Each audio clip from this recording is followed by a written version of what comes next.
Shalom Bapak Ibu yang saya kasihi dalam Tuhan. Apa kabar kita hari ini? Apapun keadaan kita, saya berharap bahwa kita semua tetap bersyukur, berterima kasih kepada Tuhan, karena sejatinya kita sampai pada hari ini, itu semua karena berkat-Nya.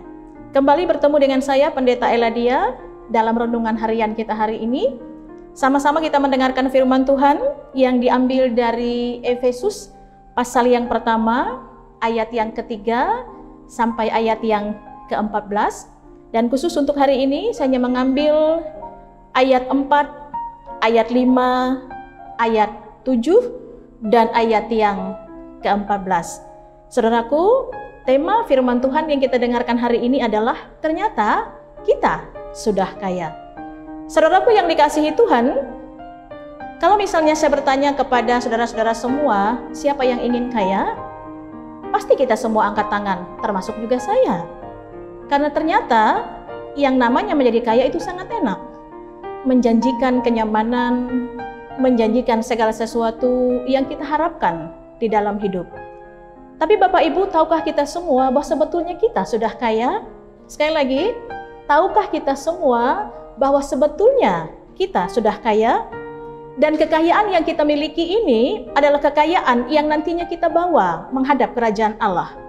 Sementara kekayaan yang kita kejar di dunia ini nantinya tidak kita bawa, akan kita tinggalkan. Berapapun banyaknya tidak ada satupun yang kita bawa. Tapi kekayaan kita, yang saya maksudkan ini adalah kekayaan yang nantinya akan menuntun, mengarahkan kita menjadi orang-orang yang bersama-sama dengan Allah dan kita bawa setelah meninggalkan dunia ini. Kekayaan ini juga tidak akan pernah bisa diambil oleh pencuri, sehingga membuat kita tidak tenang menjaganya. Kekayaan ini juga tidak akan pernah bisa dimakan ngengat dan karat. Ia akan terus ada, terus subur di dalam diri kita. Apa kekayaan yang kita miliki? Yang pertama, kekayaan yang kita miliki adalah karena kita umat yang dipilih. Umat yang dipilih oleh Tuhan. Ada banyak manusia di tengah-tengah dunia ini yang hidup dengan segala karakternya, adat istiadatnya, sifat dan tabiatnya, tapi kita adalah orang yang dipilih oleh Tuhan. Ini kekayaan luar biasa. Yang kedua, apa kekayaan kita? Kekayaan kita adalah karena kita adalah anak-anak Allah. Saudaraku, sebagai anak, kita sangat dikasihi oleh Bapa. Sebagai anak, tidak mungkin Bapa kita menelantarkan hidup kita. Tidak mungkin Bapa kita membiarkan kita kelaparan. Sebagai Bapa yang baik, Ia akan terus menjaga dan memelihara hidup kita dari awal sampai akhir. Sebagai Bapa yang baik, Ia akan terus mencukupi setiap kebutuhan hidup kita. Tuhan tidak pernah memberikan kita ular berbisa ketika kita meminta roti. Dan sebagai Bapa yang baik, Ia akan terus ada bersama dengan anak-anaknya. Ini kekayaan yang tiada terkira. Kekayaan yang tidak mungkin dicuri oleh orang-orang di luar sana. Kita sebagai anak Allah. Kekayaan yang ketiga, yang tidak bisa kita hitung di dunia ini adalah dosa kita Bapak Ibu. Dan Tuhan Allah di dalam Yesus Kristus telah menebus dosa kita. Dosa kita sebanyak apapun, ketika kita mempercayai Allah, ada karya penebusan yang telah dilakukan oleh Tuhan kita Yesus Kristus di atas kayu salib. Siapa yang bisa melakukan itu? Tidak ada. Apapun yang kita kumpulkan di dunia ini, tidak ada satupun yang menjamin kita menjadi pribadi yang putih kembali, yang lepas dari dosa, yang hidup dalam pengampunan. Hanya Tuhan yang melakukan itu. Ini kekayaan yang tidak bisa juga diambil oleh dunia. Kekayaan yang tidak bisa diambil oleh pencuri dan kekayaan yang tidak mungkin bisa dimakan ngengat dan karat. Itu yang ketiga. Lalu yang keempat, kekayaan kita adalah menerima pengampunan. Saudaraku, ada banyak orang di dunia ini yang tidaklah mampu bangkit dari masa lalu. Tidak mampu move on. Karena ada banyak barangkali kesalahan, kehilafan yang telah dilakukan.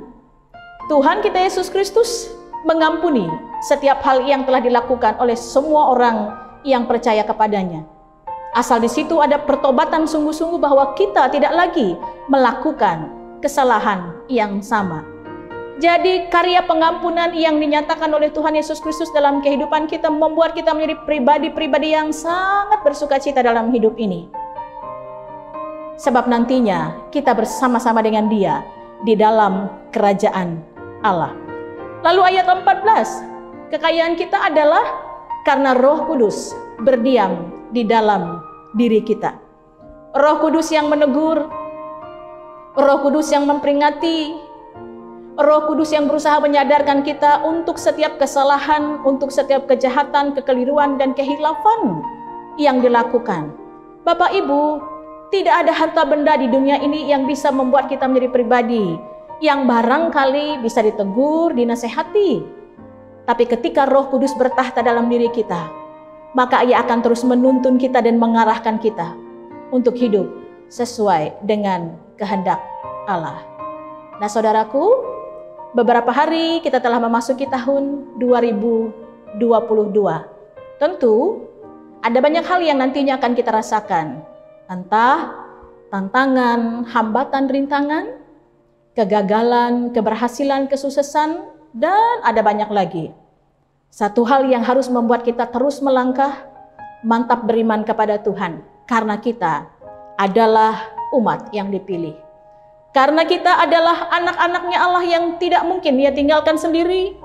Karena kita sudah menerima penebusan dan menerima pengampunan, karena itu harus hidup kita dibaharui dari hari ke hari di tahun baru ini.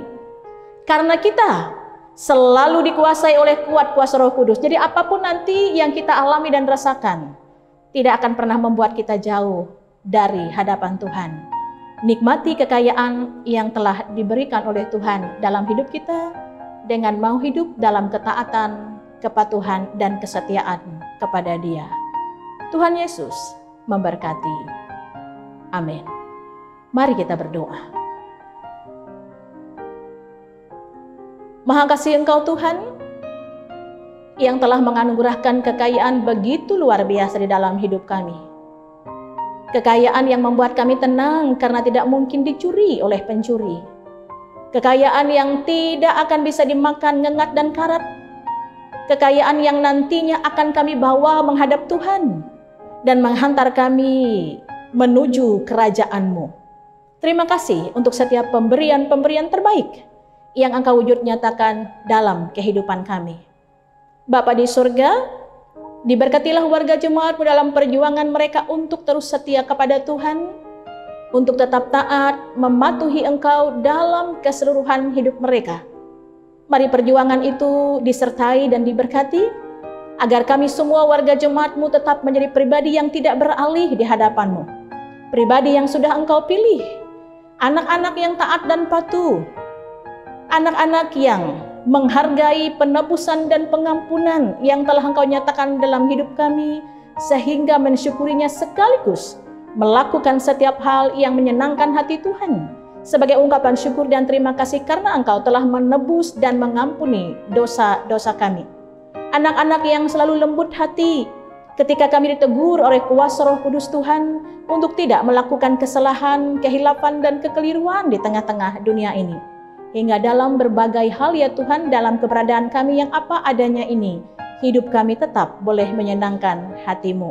Terima kasih ya Allah, kami percaya berkat-Mu terus ada dalam setiap musim-musim hidup kami, entah di saat suka maupun duka, di saat kami menemukan dan kehilangan, di saat kami merasakan pertambahan usia maupun ada banyak hal yang Engkau nyatakan dalam kehidupan kami. Kami percaya tubuh, roh, jiwa, raga kami pasti Engkau pelihara dengan sangat sempurna. Ini doa dan pengharapan kami ya Tuhan. Jadilah kehendak-Mu atas setiap hidup kami. Di dalam nama Tuhan kami Yesus Kristus, kami sudah berdoa. Amin.